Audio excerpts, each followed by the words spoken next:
Praise the Lord. கர்த்தருக்கு மகிமை உண்டாவதாக. இந்த நல்ல காலை வேளையில் கர்த்தருடைய வார்த்தை மூலமாய் உங்கள் யாவரையும் சந்திப்பதிலே நான் மிகுந்த மகிழ்ச்சி அடைகிறேன். கொலோசியர் புத்தகம் 3ஆம் அதிகாரம் 2ஆம் வசனம், பூமியில் உள்ளவைகளை அல்ல மேலானவைகளையே நாடுங்கள் என்று சொல்லப்பட்டிருக்கிறது. இந்த காலை நேரத்தில் இறைவார்த்தை கேட்கிற தேவனுடைய பிள்ளைகளே, நாம் ஒவ்வொருத்தரும் மேலானவைகளை நாட வேண்டும். இந்த பூமிக்குரிய காரியங்களை நாம் எதிர்பார்த்து வாழ்வதை விட, நம்முடைய ஆண்டவராகிய தேவன் நமக்கு கொடுக்கிற அந்த ஆசீர்வாதத்தை எதிர்பார்த்து அதை நோக்கியே நாம் வாழ வேண்டும் என்று சொல்லி அப்போஸ்தலனாகிய பவுல் கொலோசிய சபைக்கு எழுதுகிறார். நீங்க அப்போஸ்தலர் நடவடிக்கையை வாசித்து பார்த்தீங்கன்னா, ஒரு நடக்க முடியாத ஒரு முடவனை சிலர் தூக்கி கொண்டு வருகிறார்கள். அவனை ஆலயத்தின் வாசல்ல பிச்சை எடுக்க வைக்கிறார்கள். இவனும் என்ன செய்கிறான்? அந்த இடத்துல பிச்சை எடுத்து கொண்டிருக்கிறான். அந்த இடத்துல பேதுருவும் யோவானும் வருகிறார்கள்.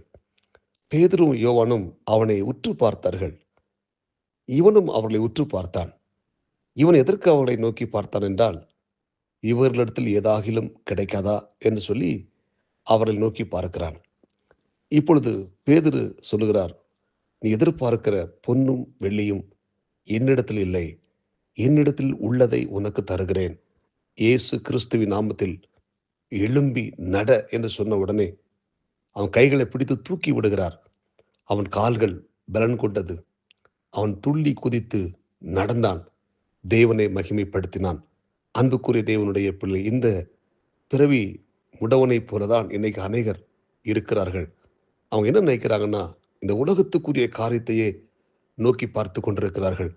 இந்த உலகத்தில் உள்ள ஆசீர்வாதங்களை சுதந்திரித்துக் கொள்வதற்காகவே எதிர்பார்த்து காத்து கொண்டிருக்கிறார்கள். ஆனால் நிச்சயமாக இந்த உலகத்துக்குரிய ஆசீர்வாதம் தேவன் நமக்கு கொடுப்பார். ஆனால் நம்முடைய எண்ணமும் நம்முடைய ஏக்கமும் மேலானவைகளை நாட வேண்டும்.